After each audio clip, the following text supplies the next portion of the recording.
were really worried in the Jordan Johnson case that LESAC would present this hard science, backed by peer-reviewed research.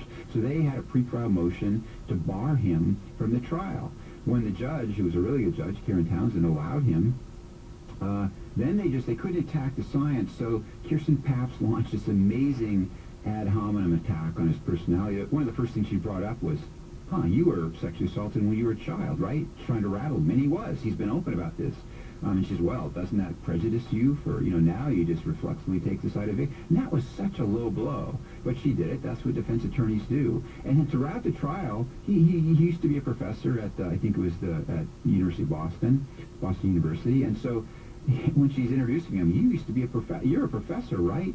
From Boston, right? And for the rest of the trial, he would be denigrated as, this is the West, He was the East Coast effete intellectual, the professor from Boston, Boston. They never referred to him by name, the Boston professor. They must have said that 100 times. All right, let's go to Ben in Littleton, New Hampshire. You're on the air. Thank you so much for taking my call, Dan. Sure. Wonderful show today. Thank you. Just 2 comments, then I'll get right off the phone. The first is about the author had spoken about the judicial system and how the prosecution is done by the DAs, obviously not by the police or the universities. And it's the exact same.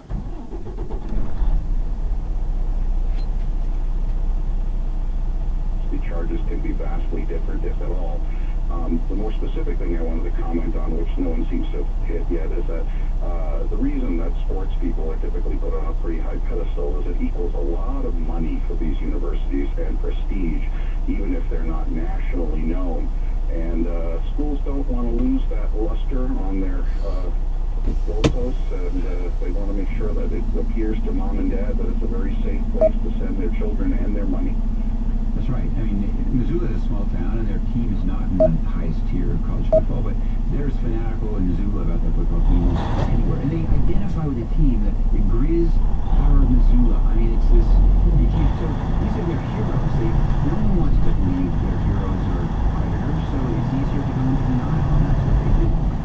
You truly believe that Missoula is representative of other countries? That's what's so horrifying is Missoula is pretty typical. I mean, it's not the worst example. It's better than many. I mean, the university system there, the university's procedures are better than many schools.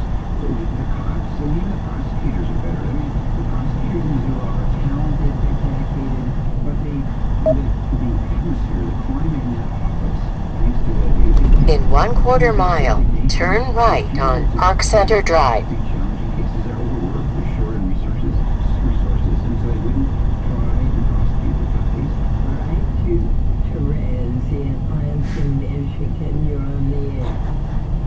Thank you for taking my call. I wanted to ask you if at any time during, after this book has come out, if you feel, if you're worried about your own safety, especially coming into this town meeting or whatever, are you worried about